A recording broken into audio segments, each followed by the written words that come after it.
In a previous video, I showed you how to build this generative sequencer effectively with the Expressive Chords function in Ableton Live. It's a nice little rack, allows you to get a little bit more mileage out of Expressive Chords. I won't show you how to build that rack in this video. If you're interested in that, there's a link up here, you can look here, or in the description I'll leave a link as well. I will go through very quickly how the rack operates though, and also then get on to what I've added here, which are these 4 new functions into the rack. All very simple stuff for people who have already built the rack to expand it. So let's just get into it very quickly then and show you what the new functions do. On a basic level then, let's turn these off. On a basic level, we have a way here of controlling the position of the chord being played in Expressive Chords. I can control it here with this range and this step function here. If I open up the range and open up the number of steps, here let's go for 3 steps, you'll see it chooses 3 steps to play within Expressive Chords. If I open up the range, it'll widen the window that it can grab a chord from in Expressive Chords. To close it down, we just go to the 1%, just a couple. So we can control with these steps the range that we play back in Expressive Chords. We can strum them, play them as chords, we can invert, we can change the articulation, we can change here using a scale function, we can change the root note and the key. See? Go to E, let's go down to a minor here, so we can change here, so we get a minor, there we go, let's go to D minor, so we can change so everything is locked in key. Then we have a way of latching it as well. That's the basic function then.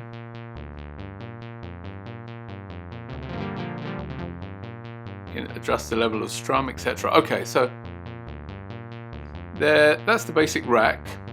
Now, if I turn this off for a second, what I've introduced here are 2 new functions. One that allows us to control the length of the note, and a second one which allows us to modulate the note length.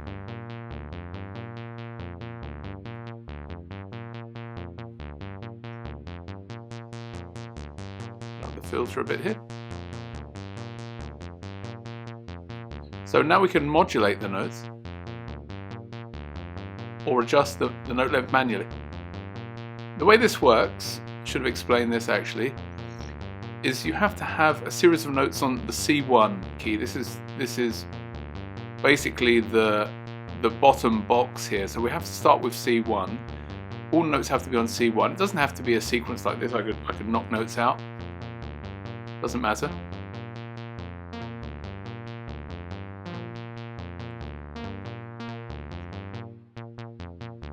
Adjust the length there.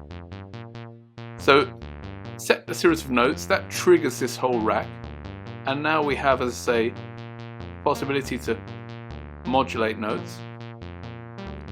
The second thing I've introduced is the possibility to transpose. Very small stuff I've added. Now we can transpose the notes, go up, so we can transpose what's being played, and now we also have the possibility to modulate this transposition, just to give us a little bit more variety.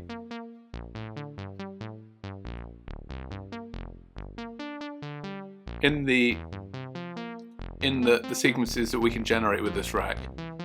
So these are the additions. There's one note you must I don't know, just note if you like, and that's that this note length won't work when you have the latch on. The transposition will. Turn this off for a sec. Let's go to a chord.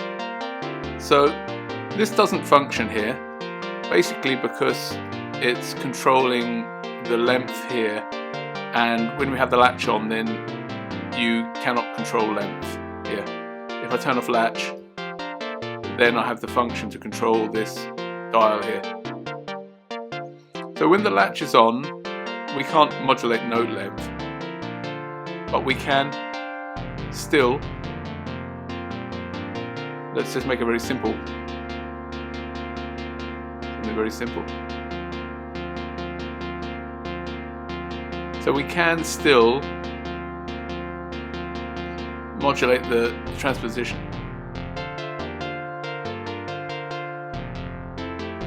when the latch is on. So that's the only restriction, you can't modulate it, but turn that off, turn on strum, or without strum, you can have your chords here and just modulate away. Okay, so I'll show you very quickly how to add these 4 additional macros to your rack. It should just take a few minutes. You'll need your Expressive music machine, which you will find in your user library, presets, MIDI effects, MIDI Effect Rack. You'll find it in there, so you'll need to drop that in here. Then we'll open it up with a couple more macros. I've put the names in for the note length, note mod, transpose, and transpose mod. It's very quick here. We'll just open up the note length here and the expression control. So to add the note length, what we have to do first is go to this, well, we'll set the expression control up first. We'll go to this random here, and we're going to map this one to our note length here in the note length function. We'll map that there. We will change it to 100% random. We don't have to worry about the steps here. We keep it on, this one we need to actually change to bipolar for the note length so that it goes in both directions. Then we need to go to the second, which is the third one up here, the slide, to set up our second random, and we can select here from the list the random, and we need to map this one to our transposition, this little button here, and we will set that also to 100%, and we will also set that to bipolar as well, so the transposition can go up and down. Okay, so those 2 are set. Now all we need to do is map them, and a couple of constraints. So we'll map here first of all the note length here, connect it here. The note mod is this one here, this first rand from the bottom, and we map here the output range here. Let's try that again. And then the transposition is this green box here, and the transposition mod is the second rand, this one here, and we map here the output range as well. Let's try that again. Okay, so then we just need to set a couple of settings here. We can set this one to 0 here. Here, the note modulation, we can also set that one to 0 as well. Okay, so let's just come out of that. That should be okay. Let's bring back and see if this works. So we'll turn off the latch, remembering that doesn't work with the note length. So we can adjust. We'll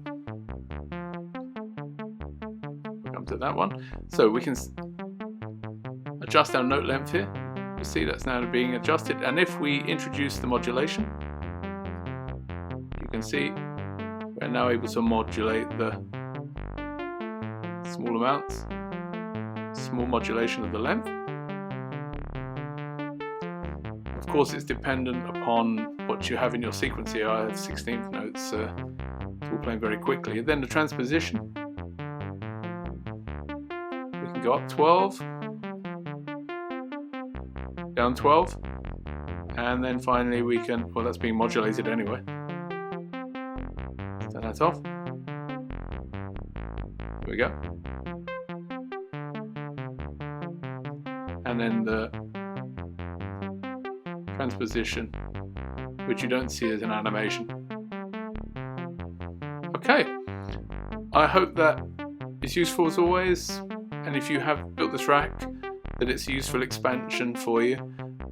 If you've not seen this, how to build this, I'll leave the link for how to build this rack. That's in the description, and you can build it yourselves. Take care, and I'll see you in the next video.